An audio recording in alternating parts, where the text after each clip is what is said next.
This episode of BSTV is sponsored by Sierra Nevada Brewing Company.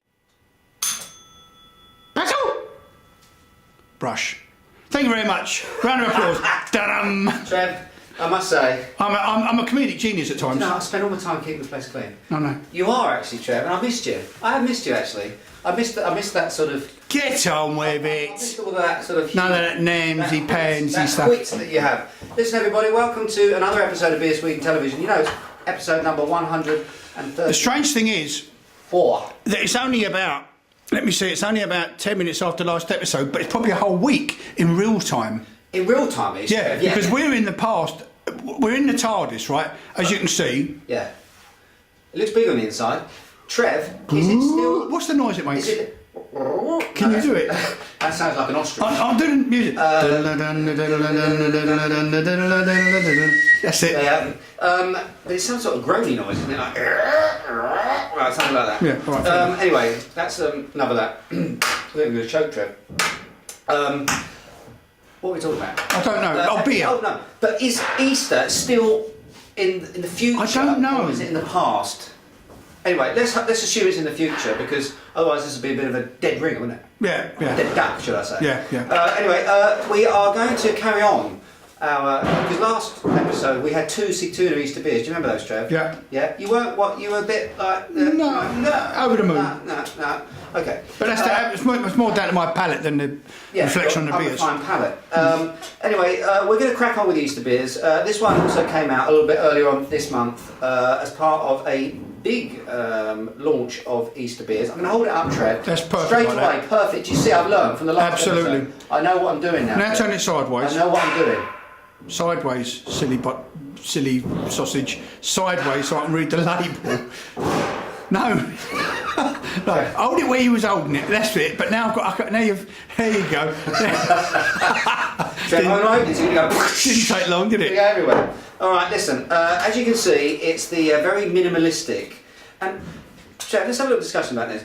Do you think Mohawk's sort of branding is a bit boring? No, not at all. You like it? No, I like that. You know what it is? It's recognisable. There's two schools of thought there. There's some that say, bang, it doesn't muck about, there's no fancy images, it just says Mohawk Brewing on it and you know what it is. And there's others that say, it's just a bit boring. No. As far as I understand it, and I'm not a businessman or an ad agent or anything like that, I'm not a madman. As far as I get it, as far as I understand it, branding is all about recognition. Recall, Trev. Yeah, exactly. Recognition, recall. So you should be able to... So what do you mean recall? As in recalling something or... As in recalling something. Oh, right, okay. Recall. That's what it's all about. So you should be able to, you know instantly, all the sort of... From a distance, 50 yards, you can see it's a Mohawk bottle. Okay, cool. Well, in that case, it works, doesn't it? Yeah, absolutely. It works for you, works for me too. At the same time, you can have a lot of fun, like Modus, what are they called?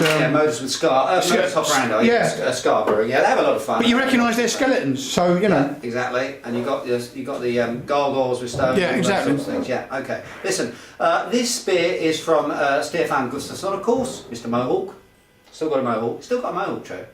Why did you ever get bored of that? Like, he's going to wake up and he's... When's he going to grow up? I mean, 60, seriously, 60, how old is he? And he's got a Mohawk. 65 years old, right? Serious? 65? I think he's... Wake up, all your bits ache and everything like that. Absolutely. You've got grey Mohawk and you think to yourself... Terrible. And of course, I bet you wake up, it's all flat, isn't it? It must be. Yeah, it is. You have to use a lot of product on that. Yes, a lot of hair products. I wonder if he's sponsored. Yeah. Oh, he might have dried yeast in it. Yeah, it might do actually, because I tell you, when that sets, it goes really hard and crunchy. Absolutely. Yeah, okay. So interesting. I just wonder. So we look forward to your letters. Yes, thank you. And obviously, CBS cares. If there's any kind of solicitors involved in this next conversation, please speak to Trev. He'll help you out there. Yeah. Mohawk Easter Rocket, it's called. It's a red India Pale Ale. A red India Pale Ale, Trev. Nice. That sounds interesting. Which is 6.7%. Which I know Stefan, he does like to sort of, his base alcohol is quite, it's quite pokey, which is kind of in keeping with the American style, of which he is influenced by. My goodness, Trev, the writing on some of these Mohawk labels, I'm going to have to make a little complaint. It is a bit difficult when you've got red against white. Anyway, I'm going to try It uses a No, tiny that's just bit your more. brain tumour, mate. It's actually my eyesight, even with my glasses, is getting worse and worse. I'm getting older. I'm actually older today, Trev. Oh yeah, sorry, I forgot about that. Happy birthday, I don't want to go into it. I don't want to go into it because you've forgotten. Well, I only forgot because you never remember mine, so I deliberately took yours up. Go on. Easter Rocket is a slightly more malty version of an IPA, according to Stefan, which will match obviously the foods of the season. La da da da. It's got dark caramel malt, Munchen, and it's got a ton of hops. What have we got here? We have got Amarillo, we have got Apollo, we've got Cascade, we've got Centennial, we've got, it goes on and on and on and on. Sounds interesting. Yeah, Citra, the whole lot. Anyway, all the sorts of ones that we like. And I presume that the red, obviously, colour, if there is a red colour, orange, I'd say, wouldn't you, Trev? To be honest with you. I'd say that's red, orange, copper. Yeah, red. Amber. That's red, I reckon. It's amber, isn't it, actually? It's very amber. It's very amber. From here it looks reddish. Okay, but it looks good. Look at that whirly whirl. It looks Look at that. autumny. Like a vortex. Beautiful. Love it.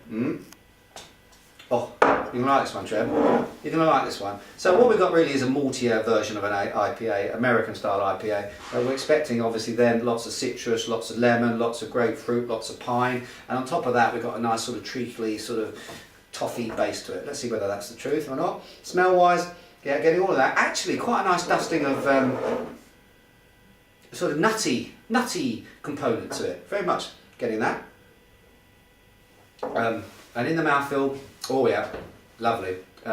Quite drying, very, very obvious bitter bite at the end of this beer.